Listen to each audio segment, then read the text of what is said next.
সূরা আলে ইমরান। রহমান রহিম আল্লাহ তাআলার নামে।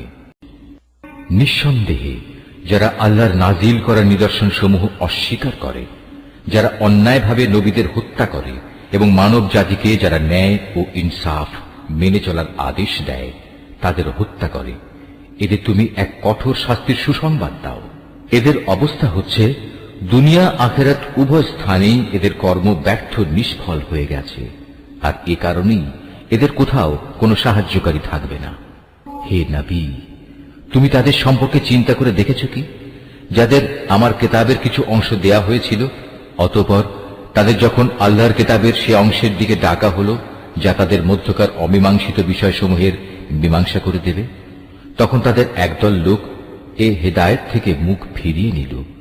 মূলত এরাই হচ্ছে সেসব লোক যারা আল্লাহর ফয়সালা থেকে পরান্মুখ থাকে। এটা এ কারণে যে এ নির্বোধ লোকেরা বলে, দোজখের আগুন আমাদের শরীর কখনো স্পর্শ করবে না, আর যদি একান্ত করেও তা হবে হাতে গোনা কয়েকটি দিনের ব্যাপার মাত্র। মূলত তাদের নিজেদের ধর্ম বিশ্বাসের মাঝে নিজেদের মন গড়া ধারণাই তাদের প্রতারিত করে রেখেছে।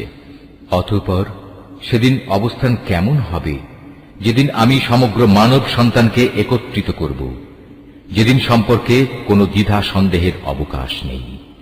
সেদিন প্রত্যেক মানব সন্তানকেই তার নিজস্ব অর্জিত বিনিময় পুরোপুরি দিয়ে দেয়া হবে এবং সেদিন কারো উপর বিন্দুমাত্র জুলুম করা হবে না।